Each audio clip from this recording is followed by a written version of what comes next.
आप देख रहे हैं न्यूज लीडर्स, सच है तो खबर है। प्रदेश कांग्रेस अध्यक्ष जीतू पटवारी कांग्रेस में केसर है, गुटबाजी के अपने बयान से घिरे।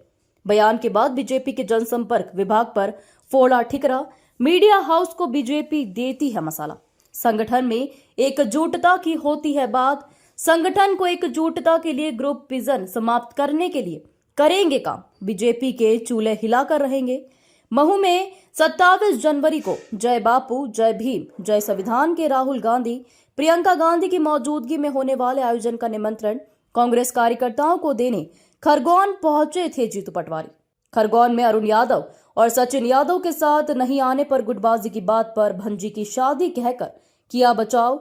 बीजेपी पर भ्रष्टाचार को लेकर सौरभ शर्मा मामले पर जमकर साधा निशाना। ऐसा है कि भारतीय जनता पार्टी का अपना एक एजेंडा है और जनसंपर्क विभाग रोज जारी करता है। जो मीडिया हाउस को मसाला जनसंपर्क विभाग देता है, फिर वो रिपोर्टरों को मीडिया हाउस देते हैं कि ये पूछना है आपको। बात ये है कि पार्टी के स्ट्रेंथन की जो तरीके होते हैं उसमें से एक तरीका है एकजुटता का, एक साथ होने का। तो स्वाभाविक है संगठन के अंदर उसकी बात होती है। सवाल ये नहीं है कि कांग्रेस को तो विपक्ष की भूमिका मिली है। हमारा दायित्व है हम जनता की बात उठाएं। बीजेपी को बताना पड़ेगा क्यों नहीं दिया धान का पैसा 3100, क्यों नहीं दिया गेहूं का पैसा 2700, क्यों 3000 बहनों को नहीं दिए, क्यों 450 का गैस सिलेंडर नहीं दिया, क्यों 6000 का सोयाबीन नहीं खरीद रहे हो। मोहन यादव जी को ये बताना चाहिए ना कि आपने 2 हफ्ते पहले जनता दरबार लगाया, जनता आ गई, फरियादी आ गए, राजा वहीं घूमते रहे भोपाल में, आप क्यों नहीं गए। फिर दूसरा जनता दरबार आया तो सिलेक्टेड लोगों को ही बुलाएंगे जिन्होंने आवेदन किया सीएल हेल्पलाइन में, वही सीएम के पास आ सकते हैं। ये एक अच्छे जनप्रतिनिधि और मुख्यमंत्री का काम है। अरे आपने जनता को इतनी यातनाएं दी, क्यों वहाँ भीड़ लगना चाहती है। आप जहाँ लोगों से मिलना चाहते हो, आप लोगों से मिलना नहीं चाहते हो। ये सवाल आज प्रदेश में है या नहीं है।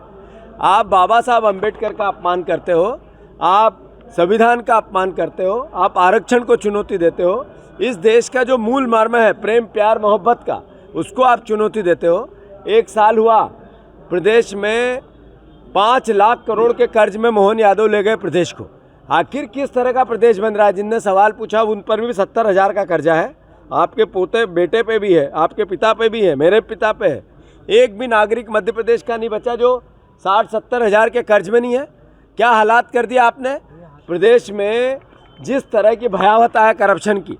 अरे ये पास में पिटोल टोल है, यहाँ पे लीगल टोल बंद, और अलग से अब सरकार को एक पैसा नहीं जाएगा पर उगाही चालू है। आप लोगों ने स्टिंग किया, आप लोग ही यहीं के पिटोल के आसपास के पत्रकार हैं। अभी कहते हैं अवैध शराबों के धार्मिक क्षेत्र से महेश्वर से बंद होगी, मतलब अवैध शराब बेचते रहेंगे। ये नर्मदा की पट्टी है, नर्मदा की पट्टी पे अब शराब नहीं बिकेगी। शिवराज जी ने कहा था, ये मोहन यादव जी ने भी मुख्यमंत्री बनते से कहा। क्या आप इसको, जितने पत्रकार हैं मैं आप सबसे आग्रह करता हूँ, क्या ईमानदारी से बताओ कि नर्मदा का कोई सा गांव ऐसा बचा पट्टी का जहाँ अवैध शराब नहीं बिकती हो। आखिर किस, 1 मिनट सर, आपने सवाल किया तो उत्तर देने दो। एक भी ऐसा काम जो मोहन यादव जी का याद रह जाए कि 1 साल में उन्होंने किया। भी महेश्वर में कैबिनेट करना चाहते हैं, पूछना उनसे। मेरे सवाल है कि नर्मदा पट्टी पे शराब बिक्री दोषी कौन, पिटोल पे टोल उगरा दोषी कौन, अवैध शराब आप नहीं बेचने दोगे और अवैध बिकेगी दोषी कौन। कब दोगे आप 6,000 रुपया का सोयाबीन का पैसा, कब दोगे आप 2700 के गेहूं का पैसा, कब दोगे आप 3000 लाडली बहनाओं को, कब दोगे आप 3100 के धान के दाम। कैबिनेट हो रहा, आपको बताना पड़ेगा इस प्रदेश में सोना किसका था। और ये चारों तरफ सोने के बिस्किट की चर्चा चल रही है। जिसके यहाँ से निकला वो आदमी कहाँ है। उसके वकील ने कहा कि सौरभ शर्मा की जान को खतरा है, सुरक्षा दो। इसका उत्तर कौन, सरकार नहीं देगी तो कौन देगा। अरे आपको ये बताना पड़ेगा कि ईडी ने छापा मारा, लोकायुक्त ने छापा मारा, इनकम टैक्स ने 300 करोड़ का जखीरा निकला। हुआ क्या, केवल गुमराह करना, झूठ बोलना। अभी 3 दिन पहले बाबा साहब अम्बेडकर को लेके बयान दे रहे थे। हम जब सवाल उठाया, मैंने कहा कि हम उन लोगों में हैं जो बाबा साहब अम्बेडकर को भगवान मानते हैं, हम उनके साथ हैं। क्या आप बाबा साहब अम्बेडकर को भगवान मानते हो? उस दिन से मुंह सिल गए इनके। एक शब्द भी नहीं बोले, आज नई बात लेके आए हैं।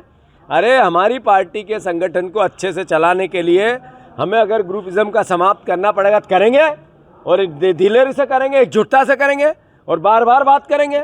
और बीजेपी